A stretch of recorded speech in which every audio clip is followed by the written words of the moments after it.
من الشيطان الرجيم.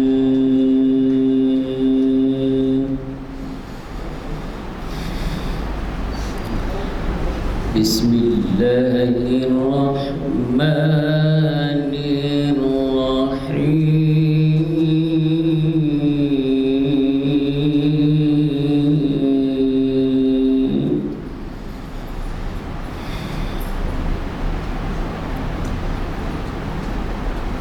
تبارك الذي جعل في السماء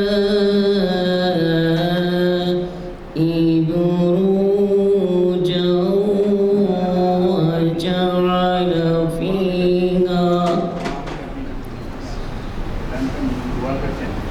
وجعل فيها سراجا وقمرا منيرا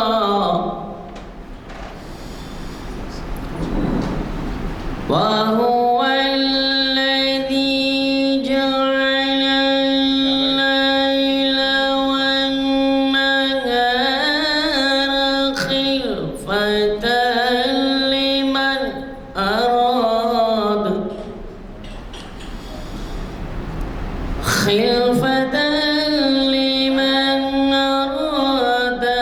أن يذكر وأراد شكورا. وعباد الرحمن الذين يمشون على الأرض هونا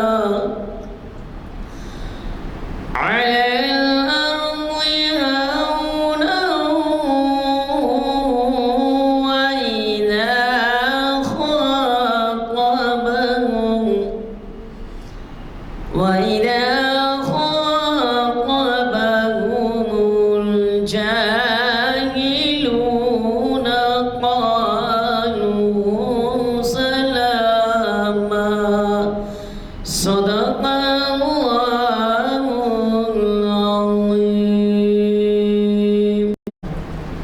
آج 14 ذی الحجہ 1444 ہجری موافقہ 3 جولائی 2023 عیسوی، دن پیر، بعد نماز عصر جامع مسجد عالیہ کے کانفرنس ہال میں منعقد کی جا رہی ہے. یہ شریعت انفارمیشن سروس کی 901ویں لیکچر ہے اور عنوان ہے حج اور قربانی کا مطلوبہ کردار. مخاطب کریں گے عالی جناب حافظ محمد اسحاق کمال قادری صاحب. میں ادباً گزارش کرتا ہوں جناب حافظ محمد اسحاق کمال قادری صاحب سے وہ ڈائس پر آئیں اور ہمیں مخاطب کریں. ورحمۃ اللہ وبرکاتہ.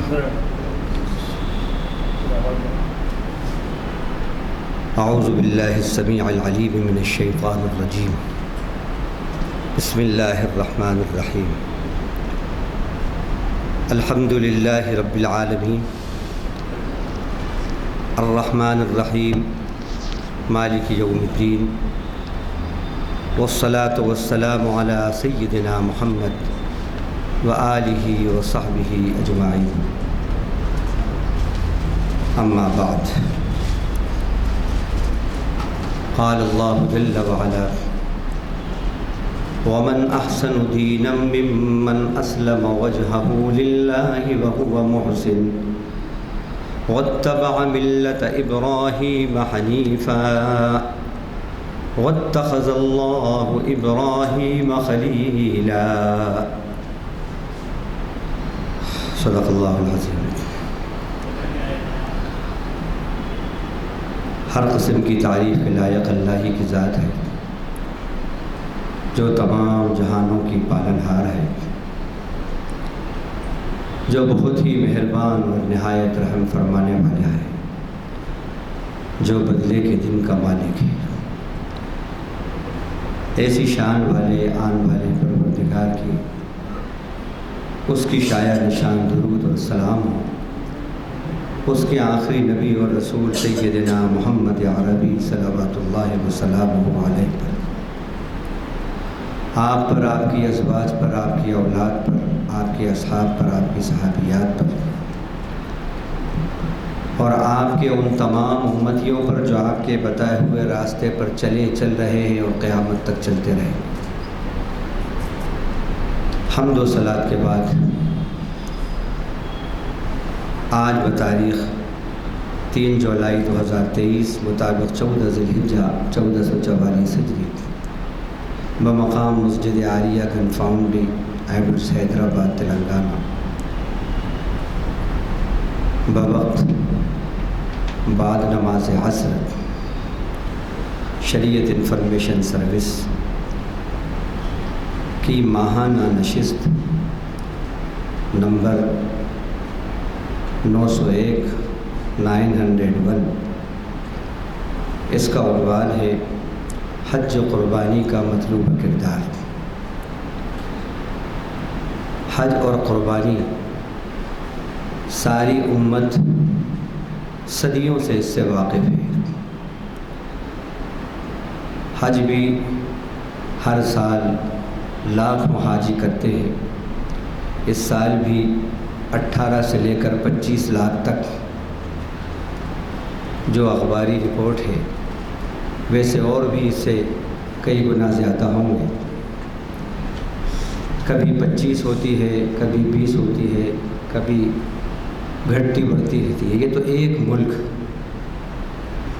اور کئی ملکوں کے اگر ملایا جائے تو یقیناً اس سے کئی زیادہ اور تعداد بن جاتی ہے۔ ہر سال لاکھوں لوگ حج کر رہے ہیں اور بلا مبالغہ کروڑوں مسلمان قربانی کرتے ہیں۔ لیکن ایک سوال جو اٹھتا ہے اور چبھتا ہے وہ یہ ہے کہ اتنے حج اور اتنی قربانیوں کے باوجود حج کا جو کردار ہے، جو حج کا ریکوائرڈ کیریکٹر ہے اور قربانی کا جو مطلوبہ کیریکٹر ہے، جو مطلوبہ کردار ہے، آخر وہ ہمارے اندر پیدا کیوں نہیں ہو رہا؟ حج کا اور قربانی کا اثر حج کرنے والے پر اور قربانی کرنے والے پر کیوں نہیں؟ ہم یہ نہیں کہتے کہ 100% ایسا ہے، لیکن ہاں اتنا ضرور ہے کہ 90% تو دیکھنے میں نہیں آتا۔ حج سے پہلے کی زندگی جیسی تھی ویسی ہی زندگی، قربانی سے پہلے کی زندگی جیسی تھی ویسی زندگی۔ کیا وجہ ہے؟ اس کی وجہ آج کے اس عنوان کے اندر تلاش کرنے کی قرآن اور حدیث کی روشنی میں ہم کوشش کریں گے۔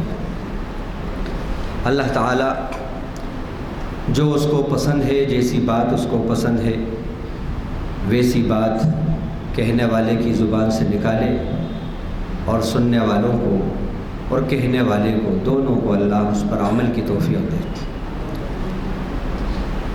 ہر نشست میں ہم ہمارے بھائی محمد یوسف صاحب، جواں سال محمد یوسف علی صاحب کو اس کرسی پر بیٹھے ہوئے دیکھتے تھے۔ بہت ملنسار، بہت بااخلاق، لیکن وہ اللہ کو پیارے ہو چکے ہیں۔ 28 جون 2023 کو ابھی میں آ رہا تھا تو ذہن کے اندر مسجد میں بھی ان کا خیال آیا، آتے وقت بھی خیال تھا، اور گھر میں بھی خیال کہ جس وقت میں آتا تھا تو وہ تپاک سے جو اٹھ کر مصافحہ کرتے تھے، آیا تو دیکھا کرسی پر کوئی اور موجود ہے، تو ذہن میں آیا کہ پابندی سے آنے والا شخص کیا وجہ ہے؟ معلوم ہوا کہ اللہ کو وہ پیارے ہو چکے ہیں۔ اللہ ان کی مغفرت فرمائے، آپ حضرات بھی ان کے لیے دعا کریں۔ اللہ جنت الفردوس میں ان کو مقام اپنے شایع نشان عطا فرمائے، ان کی نیکیوں کو قبول فرمائے اور ان کی خطاؤں کو اپنے کرم سے معاف فرمائے۔ بڑی پابندی سے نہ صرف یہ کہ شرکت کرنے والے، بلکہ مسلسل اہم باتوں کو لکھنے والے، قلم بند کرنے والے، اللہ ان کے اس مبارک عمل کو ذریعہ بنا دے ان کی مغفرت کا اور جنت الفردوس میں ان کے بلند مقام عطا ہونے کا۔ تو حج کا اور قربانی کا مطلوبہ کردار اسی آیت کے اندر موجود ہے جو سورہ نساء کی 125 نمبر کی آیت ابھی ہم نے آپ کے سامنے پیش کی، تلاوت کی۔ اس کا ترجمہ ہے، اور دینداری کے اعتبار سے اس سے بہترین دینداری کس کی ہو سکتی ہے؟ اس سے بہترین دیندار کون ہے؟ جس نے اپنے آپ کو، اپنی ذات کو اللہ کے سپرد کر دیا، اس حال میں کہ وہ نیکیاں کرنے والا بھی ہو، اور اس نے ابراہیم علیہ السلام کے طریقے کی پیروی بھی کی ہو، فالو بھی کیا، اور اللہ نے ابراہیم کو اپنا گہرا دوست، خلیل بنایا۔ خلیل انٹیمیٹ فرینڈ کو بولتے ہیں، بہت ہی جگری دوست۔ اس آیت کے اندر بہترین دیندار کی جو پہچان بتائی ہے وہی حج کا اور قربانی کا مطلوبہ کردار ہے۔ ہمارے یہاں بہترین دینداری کے مختلف کرائٹیرین ہوتے ہیں۔ کسی کی نظر میں بہترین دیندار وہ ہے کہ جو 5 وقت کا نمازی ہو، کسی کی نظر میں بہترین دیندار وہ ہے کہ جس کا حلیہ بڑا زبردست ہو، کسی کی نظر میں بہترین دیندار وہ ہے کہ جس کے پیشانی کے اوپر، جس کے ماتھے کے اوپر نماز کا ٹیکا ہو، وغیرہ وغیرہ۔ لیکن اللہ کے یہاں دیندار کون ہے؟ جو اللہ کے یہاں دیندار ہے وہی دیندار ہے۔ بہترین دینداری وہ ہے جس کو اللہ نے بہترین دینداری کہا ہے۔ تو بہترین دیندار کی 3 اللہ تعالیٰ نے شناخت اور پہچان بتائی۔ اس کی آئیڈینٹی پہلے تو یہ بتایا کہ وہ اپنے آپ کو، اپنی ذات کو اللہ کے سپرد کر دے، یعنی مکمل طور پر اپنا حاکم، اپنا خالق، اپنے رب کو مانے، جیسا ادھر سے حکم ملے بس ویسا ہی وہ کرے۔ Total surrender, total submission, total devotion Allah کے حکم کے آگے۔ جو حکم ملے اس حکم کی تکمیل کرنا ہے۔ یہ ہے اسلم وجہہ للہ۔ بہترین دیندار کی دوسری پہچان، وہ نیکیاں کرنے والا بھی ہو، یعنی صفت احسان اس کی شناخت بن جائے، نیکی اس کی پہچان بن جائے، نیکی پہچان بن جائے، احسان اس کی پہچان بن جائے، یعنی وہ اپنی نیکی سے ہی پہچانا جائے کہ بھائی سب کچھ ہو سکتا ہے لیکن وہ آدمی، اس سے تو برائی اور اس سے کسی کو نقصان پہنچے یہ ہو نہیں سکتا، بہت نیک آدمی ہے، نیکی شناخت بن جائے اس کی۔ یہ دیندار کی، بہترین دیندار کی، احسن دینن کہا، بہترین دیندار کی دوسری پہچان۔ اور تیسری پہچان، واتبع ملت ابراہیم حنیفا، ابراہیم علیہ السلام کے طریقے کی اس نے پیروی کی ہو، وہ فالوور ہو ابراہیم علیہ السلام کے طریقے کا۔ اب ابراہیم علیہ السلام کا طریقہ کیا ہے؟ ملت معنی طریقہ، کیا ہے ان کا طریقہ؟ اللہ نے فرمایا سورہ حج کے اندر، وَجَاهِدُوا فِي اللَّهِ حَقَّ جِهَادِهِ هُوَ اجْتَبَاكُمْ وَمَا جَعَلَ عَلَيْكُمْ فِي الدِّينِ مِنْ حَرَجٍ مِلَّةَ أَبِيكُمْ إِبْرَاهِيمَ هُوَ سَمَّاكُمُ الْمُسْلِمِينَ۔ اللہ کے بارے میں، اللہ کے معاملے میں جیسا مجاہدہ اور اسٹرگل، سنگھرش، جد و جہد کرنا چاہیے ایسی کرو۔ دنیا کے اندر تو جیسی تمہیں جد و جہد اور سنگھرش کرنا چاہیے، اسٹرگل کرنا چاہیے، زبردست کرتے ہو۔ 30 سال وطن سے دور، اپنوں سے دور، ہاں گھر سے بے گھر، 20 سال، 30 سال، 50 سال، کیا کوششیں، کیا کاوشیں، کیسے اپنے خواہشات اور جذبات کی قربانی اللہ کی نسبت پر خوب خوب مجاہدے کرو، یعنی اللہ کے دین کو اللہ کے بندوں تک پہنچانے میں اٹموسٹ اٹیم اور اٹموسٹ اسٹرگل کرو۔ پھر اس کے بعد فرمایا هو اجتباکم، اسی نے تمہارا انتخاب کیا ہے، وما جعل علیکم فی الدین من حرج، اور تمہیں جو دین دیا ہے وہ ایسا کہ اس میں کوئی دشواری نہیں ہے، کوئی مشکل نہیں ہے۔ الدین یسر، دین بڑا آسان ہے۔ یرید اللہ بکم اليسر ولا یرید بکم العسر، اللہ آسانی چاہتا ہے، دشواری نہیں چاہتا۔ اللہ کے نبی نے فرمایا الدین یسر ملت ابیکم ابراہیم، فرمایا ابراہیم کے طریقے کی پیروی کرو، فالوور بنو۔ هو سماکم المسلمین، وہی ہیں جنہوں نے تمہارا نام مسلمان رکھا۔ علماء نے لکھا ہے، زیادہ تر علماء اس طرف گئے ہیں کہ یہاں پر مراد سیدنا ابراہیم ہے، اور بعض علماء نے یہ بھی کہا ہے کہ اس میں اللہ کی ذات ہے۔ تو حضرت ابراہیم نے ہی تمہارا نام مسلمان رکھا، تو ان کا طریقہ کیا ہے؟ اسلام۔ سیدنا ابراہیم کا طریقہ اسلام۔ فرمایا اللہ نے سورہ بقرہ کے اندر اذ قال له ربه اسلم قال اسلمت لرب العالمین، یاد کرو اس وقت کو جب ان کے رب نے ان سے کہا اسلام لاؤ، یعنی مان لو۔ اسلام کے معنی مان لینا، اللہ کی بات کو، اللہ کے حکم کو مان لینا۔ تو انہوں نے کیا کہا؟ اسلمت لرب العالمین، جو تمام جہانوں کا پالن ہار ہے، میں نے اس کو مان لیا، اپنے آپ کو سرنڈر کر دیا اس کے آگے۔ تو اسلام یہ سیدنا ابراہیم کی پہچان ہے، حکم کو ماننا، اللہ کے حکم کو ہر حال میں ماننا، اور نتیجے کی پرواہ کیے بغیر۔ ہم ہر سال بتاتے ہیں یہ بات کہ نتیجے کی پرواہ کیے بغیر، انجام کی پرواہ کیے بغیر، حالات کی پرواہ کیے بغیر، رزلٹ کی پرواہ کیے بغیر، بغیر کسی انفارمیشن، بغیر کسی کنفرمیشن، بغیر کسی ایفرمیشن کے اللہ کے حکم کو ماننا، یہ سیدنا ابراہیم کا طریقہ ہے۔ حکم ہوا بچے کو ذبح کرو، اپنے بیٹے کو، یہ نہیں کہا اللہ ذبح کروں، کیا بچے کو ذبح کروں؟ کچھ نہیں، کچھ نہیں۔ ادھر حکم ہوا، انجام کو نہیں دیکھا، حکم کی تکمیل کری۔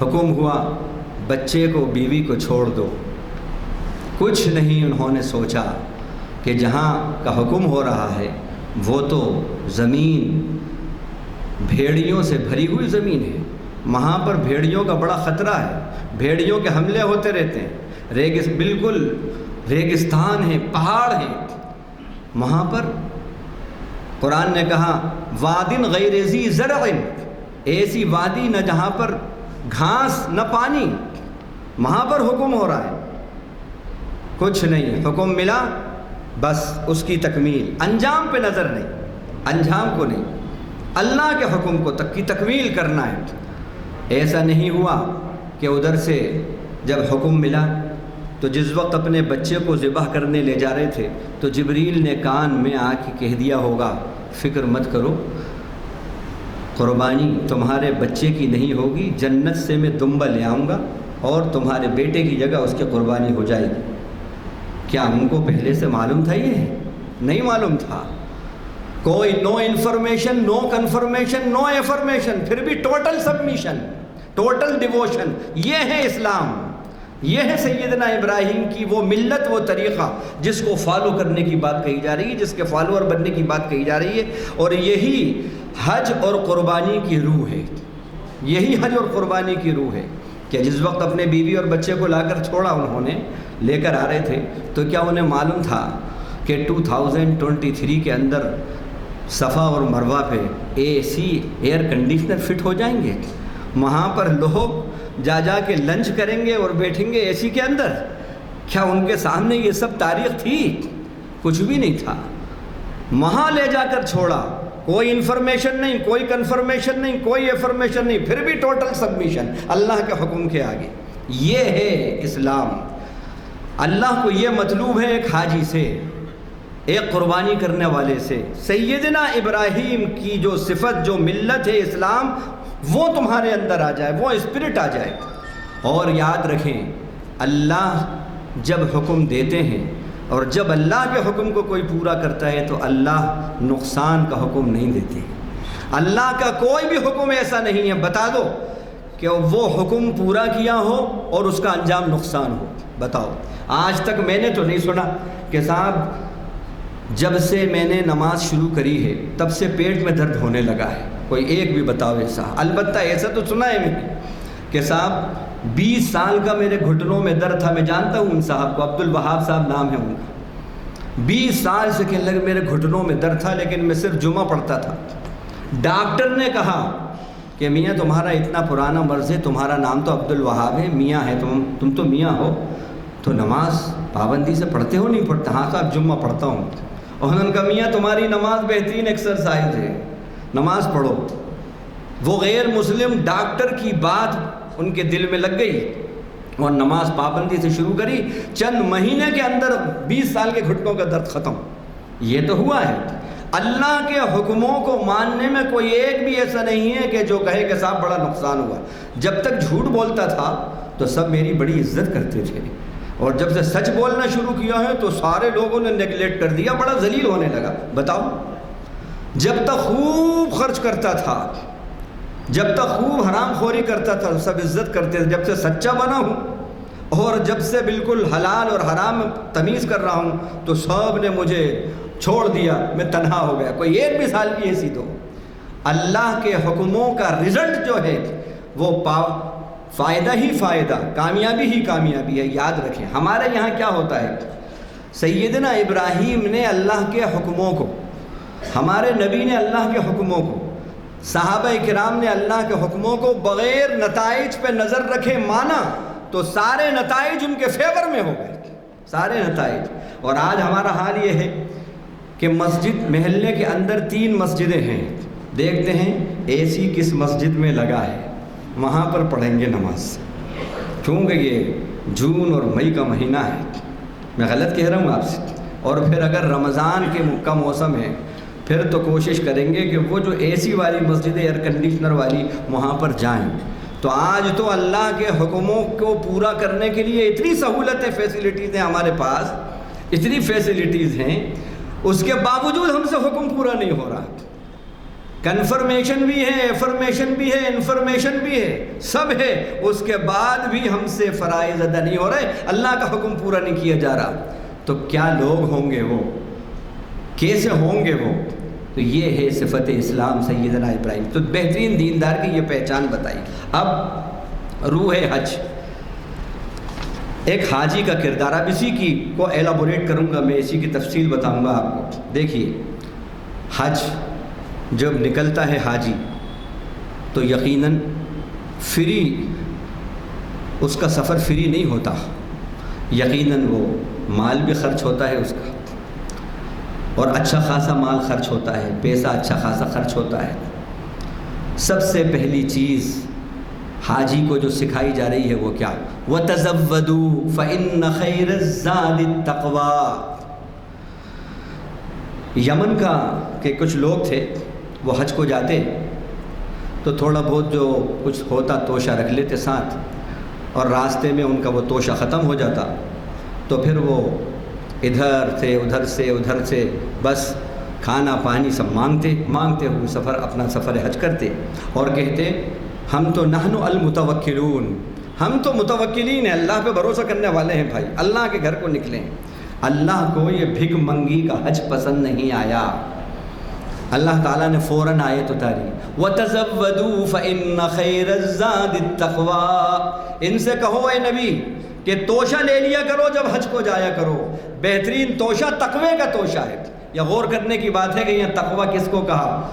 بھیک نہ مانگنے کو, ہاتھ نہ پھیلانے کو تقوی کہا. تو اس سے معلوم ہوا کہ حلال اور طیب اور پاکیزہ کمائی سے حج ہونا چاہیے.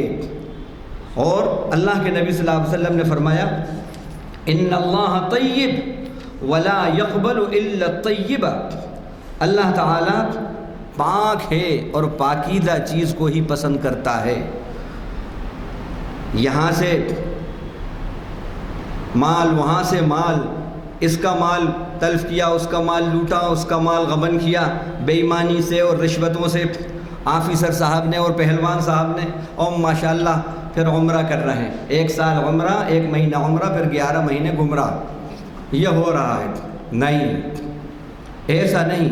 ہم لوگ اس کا بھی خیال رکھیں کہ جو ہم حج کر رہے ہیں وہ کمائی پیور کمائی، کیوں کہ حدیث کے اندر آتا ہے بہت سے لوگ ہیں جو لمبے سفر کر کے، یطیل السفر، لمبے سفر کر کے اور مقدس مقامات پر جاتے ہیں، اور پھر وہاں جا کر ہاتھ اپنے پھیلاتے ہیں اور کہتے ہیں یا رب، اے رب، لیکن مأکلہ حرام ومشربہ حرام وملبسہ حرام فأنا یستجاب لہ، ان کا کھانا حرام، ان کا پینا حرام، ان کی غذا حرام، تو اب کہاں سے دعا قبول ہوگی؟ تو اس بات کا بھی خیال رکھیں۔ میں دیکھتا ہوں اس بات کا خیال رکھتے ہیں، لیکن جیسا رکھنا چاہیے ایسا نہیں رکھتے۔ کمائی بالکل حلال، طیب، پاکیزہ ہو تو پھر آپ کا اثر، آپ کا وہ حج قبول ہوگا۔ 1 درہم حرام کا اگر 10 درہموں کے اندر شامل ہے، 10 درہم کے کپڑے میں 1 درہم کا کپڑا آپ کے بدن پر ہے، جب تک وہ کپڑا رہے گا آپ کے بدن پر کوئی عبادت، کوئی دعا قبول نہیں ہوتی، حدیث میں آتا ہے۔ اب سوچیں وہ لوگ جو رشوتوں سے جن کا کاروبار چل رہا ہے، فائل کو آگے پیچھے کرنے کے لیے اتنے ہزار، اتنے لاکھ، اتنے کروڑ، خاص طور سے ہمارے وکیل صاحبان اور پہلوان صاحبان اور آفیسران، وہ سوچیں، اور پھر ان کے حج ہو رہے ہیں، کیسے حج ہو رہے ہیں؟ اس بات کا خیال رکھیں۔ وہ صرف ایکسرسائز بس ان کے ہاتھ لگتی ہے، بس فزیکل ایکسرسائز، اور اس کے علاوہ کچھ بھی نہیں۔ یہی وجہ ہے کہ جو روح حج ہے وہ حاصل نہیں ہوتی، تو ایکسرسائز تو ہو جاتی ہے، لیکن جو ریکوائرڈ کیریکٹر ہے، حج کے جو اثرات اور تاثیر ہے، وہ کردار میں نہیں آ رہا۔ تو حج کا یہ مطلوبہ کردار ہے کہ پاکیزہ کمائی ہو۔ دوسرا یہ تقوی، جب وہاں سے آئیں تو تقوی کا توشہ ساتھ لے کے آئیں۔ نہیں صاحب وہاں گولڈ بڑا زبردست ملتا ہے، محترمہ نے کہا آپ آئیں تو گولڈ وہاں بہترین ہے، مدینے کے اندر، وہاں پر مکے میں بہترین گولڈ ہے۔ دیکھیے اب فرمائشوں کا پورا باقاعدہ ایک سلپ ہے، یہ لمبا ہے، یہ لائیں وہاں، یہ لائیں وہاں، یہ ملتا ہے وہاں، یہ ملتا ہے، سب کچھ لا رہے ہیں، لیکن تقوی کا ٹفن لائے؟ قرآن کہہ رہا ہے حاجی وہ حاجی ہے جو واپس آئے تو تقوی کا ٹفن کیریئر اپنے ساتھ لائے، تقوی لے کر آئے۔ اس کی فکر کس کو ہے؟ سونا کتنا لائے، وہاں کیمرہ بہترین یہ لائے، وہاں یہ لائے، وہاں سے یہ لائے، وہاں سے تقوی کا توشہ لائے نہیں لائے۔ اللہ کہہ رہے ہیں تزودوا فإن خیر الزاد التقوی۔ تو حج کا مطلوبہ کردار یہ ہے کہ حاجی جب آئے تو تقوی لے کر آئے، متقی بن کر آئے۔ اسی طرح حج کا یہ کردار ہے کہ اخلاص ہو، جب حاجی حج کر کے آئے تو اس کی زندگی میں اخلاص آ جائے۔ اتم الحج والعمرۃ للہ، اللہ فرما رہا ہے حج اور عمرے کو اللہ کے لیے پورا کرو، اللہ کے لیے کرو۔ کیا مطلب؟ یہ نہیں کہ یہاں سے جا رہے ہیں تو ماشاءاللہ کئی لوگ ہیں اور پھر ان کا ہار اور فلاں اور پھر ان کی گل پوشی ہو رہی ہے اور اخبار میں ان کا فوٹو آ رہا ہے اور حضرت کا وہ ہو رہا ہے، اور پھر آ رہے ہیں تو ماشاءاللہ پھر ان کا وہ ہے، سب ختم۔ اخلاص، حاجی کے کردار میں اخلاص آئے، اس کی عبادتوں میں اخلاص آئے، یہ بات ہم سے یہ کہہ رہی ہے۔ اسی طرح حاجی کا کردار یہ ہو کہ آنے کے بعد اگر وہ پہلوان تھا، لڑائی جھگڑا کرنے والا تھا، محلے والے پریشان تھے اور آس پاس والے پریشان تھے، گھر والے پریشان تھے، تو اس کا وہ جھگڑے والا کردار، لڑائی جھگڑے والا کردار ختم ہو جائے۔ حج کا یہ کردار ہے۔ یہ کہاں سے ہے؟ قرآن کہہ رہا ہے الحج اشہر معلومات فمن فرض فیہن الحج فلا رفث ولا فسوق ولا جدال فی الحج۔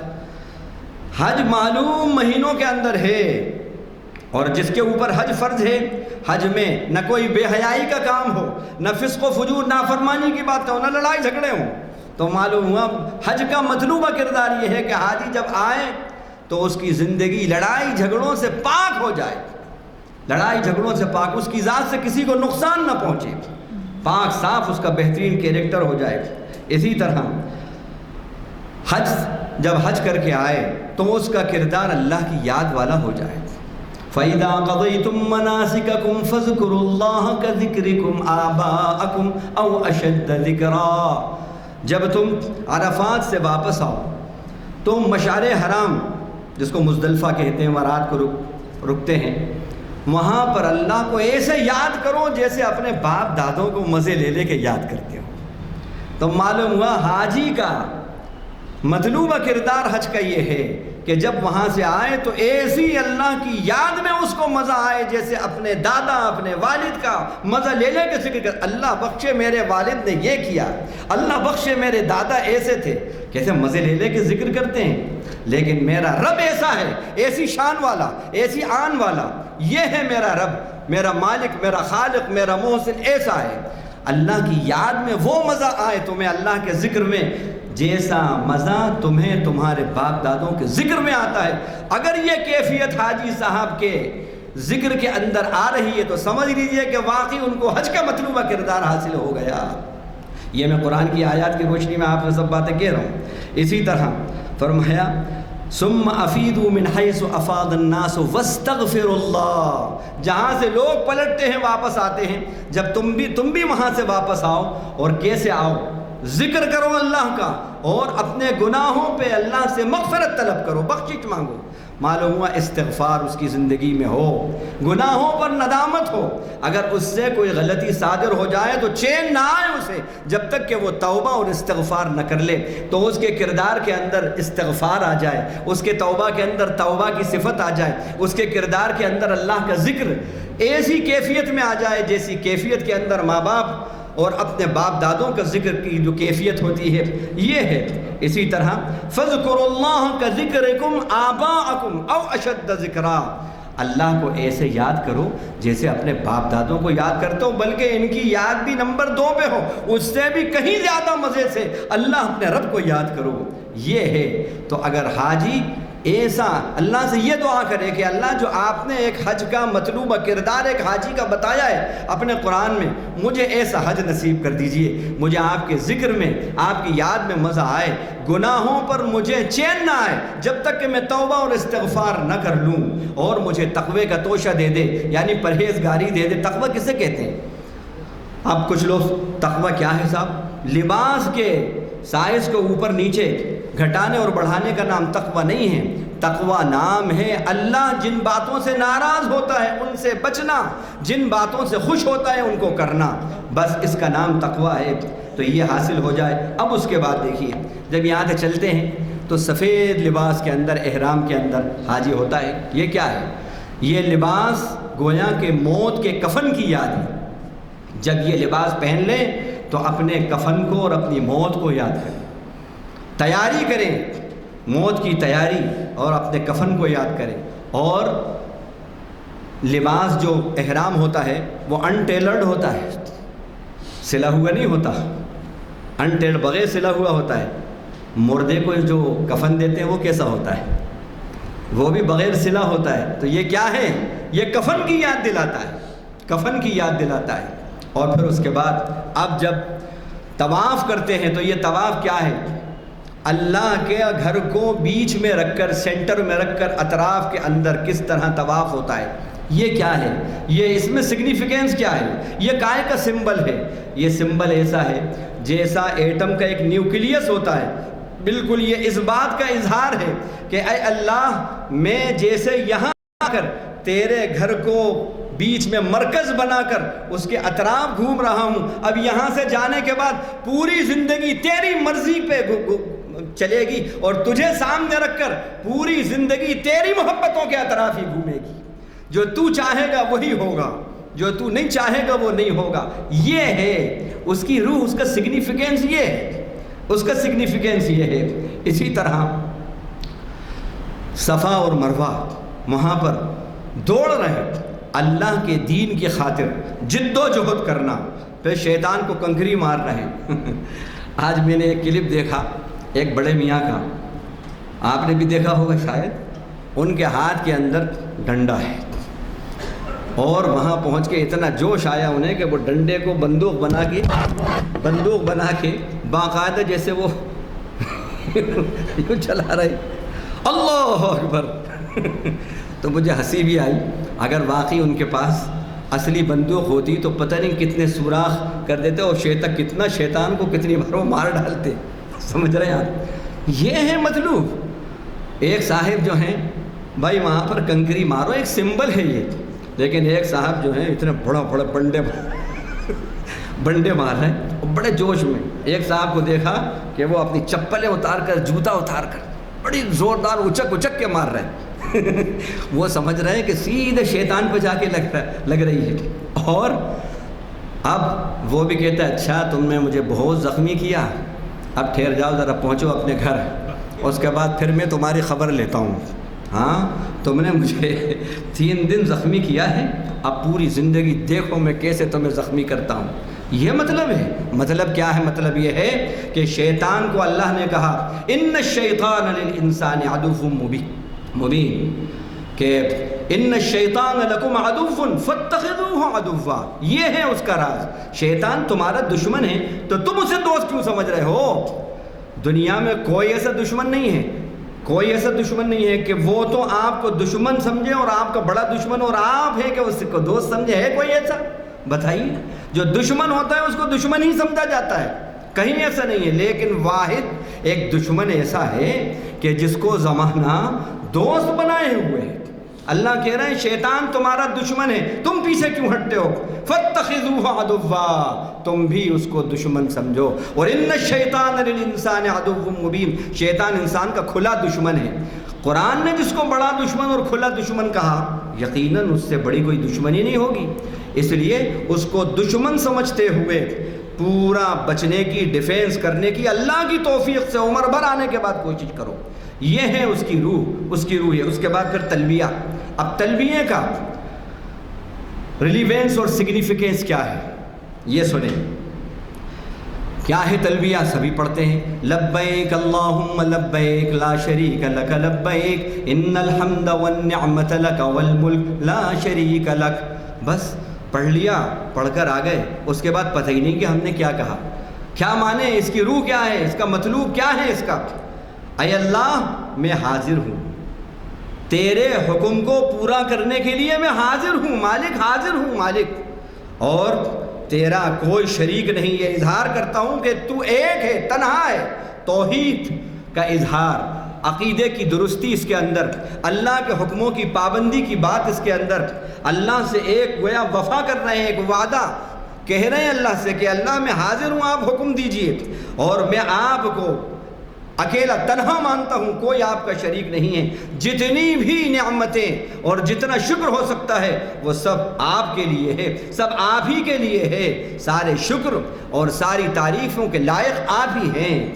اب اس کی روح آپ کو سمجھنے میں جب آئے گی جب آپ یہ پڑھو گے کہ حدیث کے اندر آتا ہے کہ جو زمانہ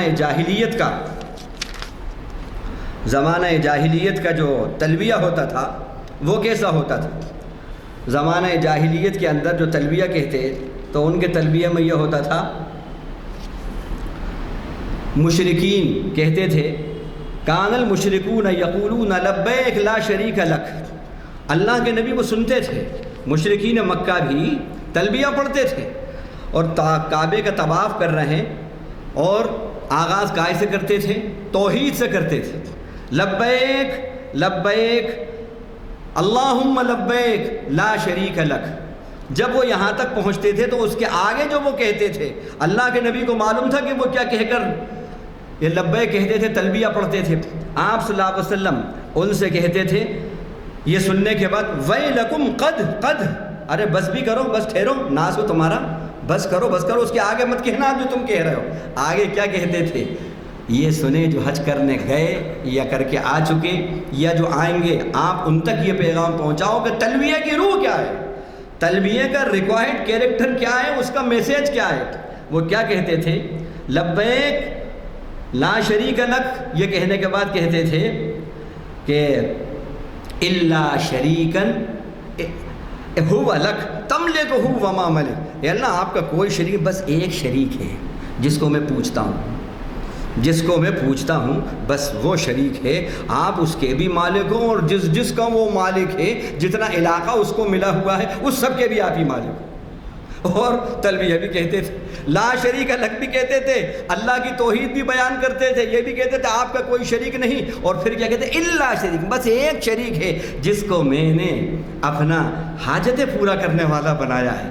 آپ ذرا غور کریں، معاف کیجئے، ہم جب حج کر کے آتے ہیں تو ہمارا ماتھا اللہ کے در پہ تو ایک بار جاتا ہے، معاف کیجیے سب نہیں ہوں گے لیکن میں بتا رہا ہوں جمعے، لیکن ہم دیکھتے ہیں کہ ہمارے کئی بھائی ایسے ہیں کہ جن کے ماتھے جمعرات کو اور عام دنوں میں اللہ کے گھر کے علاوہ کہیں اور ٹکتے ہیں، اور جو شریک بنائے ہوئے ہیں ان سے یہ حاجت پوری ہوتی ہے، ان سے یہ میری بگڑی بنتی ہے، ان سے یہ بگڑی بنتی ہے، لڑکا ان سے ملتا ہے، دکان ان سے چلتی ہے، ان کو خوش کروں گا تو یہ ہوگا، ان کو خوش کروں گا تو وہ ہوگا۔ یہ کیا ہے؟ یہ کیا مشرکین مکہ کی مشابہت نہیں ہے تلبیہ کے اندر؟ جب ہمارا تلبیہ شرک اور شرکیہ باتوں سے اور شرکیہ صفات سے پاک ہوگا تب حج اپنا اثر دکھائے گا، وہ تلبیہ خالص تلبیہ ہونا چاہیے۔ ہمارے تلبیہ کے اندر ملاوٹ ہے، وہاں تو کہتے ہیں الحمدللہ، ہم نہیں کہتے زبان سے کہ اللہ کوئی شریک نہیں ہے، یہی کہتے ہیں، یہ بھی نہیں کہتے اللہ بس ایک شریک ہے جس کو میں ہندوستان کے اندر فلاں جو محلے کے اندر وہاں ہیں بس ان کو مانتا ہوں میں، سمجھ رہے ہیں، بس وہ ہے۔ دوسرا کہہ رہے ہیں وہ ایک ہیں جن کو میں 100 کلومیٹر پہ دور وہ ہیں میں ان کو مانتا ہوں۔ تیسرا کہہ رہے ہیں 500 کلومیٹر دور پہ ہیں بس اللہ میں ان کو مانتا ہوں۔ نہیں، سب کو چھوڑنا پڑے گا۔ جو ہوا آپ سے ہوا، جو ہوگا آپ سے ہوگا۔ آپ اکیلے ہیں، تنہا ہیں، جو کرتے ہیں آپ کرتے ہیں، جو کریں گے آپ کریں گے، جو ہوا تھا آپ سے ہوا تھا۔ یہ توحید، یہ تلبیہ ہمیں توحید سکھا رہا ہے، شرک سے بیزاری سکھا رہا ہے۔ اور سیدنا ابراہیم کا کردار کیا تھا؟ اللہ نے کہا قد کانت لکم اسوۃ حسنۃ فی ابراہیم والذین معہ اذ قالوا لقومہم انا براء منکم۔ دیکھو یقیناً تمہارے لیے ابراہیم میں اور ان کے ساتھیوں کے اندر جو ایمان لائے ان کے اوپر، ان کے ساتھ، ان میں ایک آئیڈیل ہے، بیسٹ رول ماڈل ہے۔ کیا؟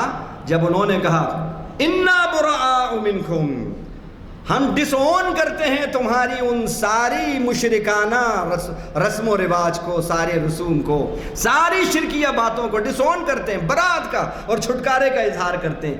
یہ ہے روح حج۔ حاجی کو شرک سے بیزاری ہو جائے نہیں، شرک سے گئے تھے پہلے تو اللہ کے حضور تو ہفتے میں اور سال کے اندر پہنچیں گے، لیکن دوسری جگہ یہ پیشانی معلوم ہوا صبح شام جھک رہی ہے۔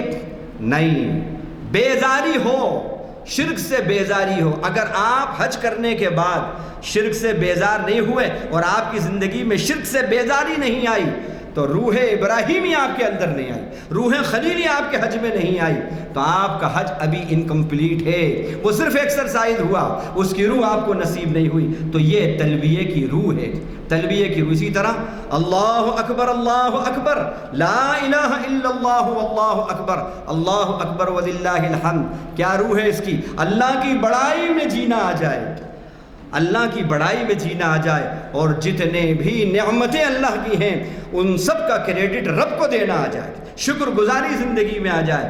یہ تلبیہ ہے، یہ تکبیر ہے اور یہ تحلیل ہے، یہ حج کی روح ہے۔ اسی طرح حج کی روح کے اندر یہ بات بھی آتی ہے کہ جیسا میں نے کہا شرک سے بیزاری، حدیث کے اندر آتا ہے کہ من لقی اللہ لا یشرک بہ شیئا دخل الجنہ، اللہ سے جو اس حال میں ملا کہ وہ اللہ کے ساتھ کسی کو شریک نہیں کرتا ہوگا تو جنت میں داخل ہوگا۔ اور ومن لقیہ یشرک بہ دخل النار، اور اس حال میں اگر خدا سے ملا کہ خدا بھی خوش اور خدائی بھی خوش، اگر اس طرح ملا تو وہ آگ میں داخل ہوگا۔ اسی طرح کہتے ہیں کہ ہم نے پوچھا، صحابی ہیں وہ کہتے ہیں ہم نے پوچھا یا رسول اللہ من اسعد الناس بشفاعتک یوم القیامہ، قیامت کے دن آپ کی شفاعت کا سب سے زیادہ سعادت مند کون ہوگا؟ سب سے زیادہ نیک بخت جس کو آپ کی شفاعت نصیب ہو، بتائیے کون ہوگا؟ آپ نے کیا فرمایا؟ من قال لا الہ الا اللہ خالصا من قلبہ، جس نے لا الہ الا اللہ کہا کہ اس کے سوا کوئی بندگی کے لائق نہیں، اور دل کے اخلاص کے ساتھ کہا، اس کو میری شفاعت نصیب ہوگی۔ سب سے زیادہ ہے۔ اگر رسول اللہ کی شفاعت کی بہت باتیں کرتے ہو، شفیع المذنبین اور شفیع محشر، بہت باتیں ہوتی ہیں، لیکن یہ شفیع مذنبی جو ہیں، یہ سب سے زیادہ ان کی شفاعت کس کو ملے گی؟ جو توحید کے ساتھ گیا، شرک سے بیداری کے ساتھ گیا۔ اسی طرح فرمایا کہ من یشرک باللہ فقد حرم اللہ علیہ الجنہ ومأواہ النار، جس نے اللہ کے ساتھ شرک کیا اللہ نے حرام کر دی جنت اس کے اوپر، اور آگ اس کا ٹھکانہ ہے۔ اور فرماتے ہیں وَلَقَدْ أُوحِيَ إِلَيْكَ، قرآن میں اللہ اپنے نبی کو یہ وارننگ دے رہے ہیں، وَلَقَدْ أُوحِيَ إِلَيْكَ وَإِلَى الَّذِينَ مِن قَبْلِكَ لَئِنْ أَشْرَكْتَ لَيَحْبَطَنَّ عَمَلُكَ وَلَتَكُونَنَّ مِنَ الْخَاسِرِينَ۔ سورہ زمر آیت نمبر 65۔ آپ کی طرف یہ وحی کی جا رہی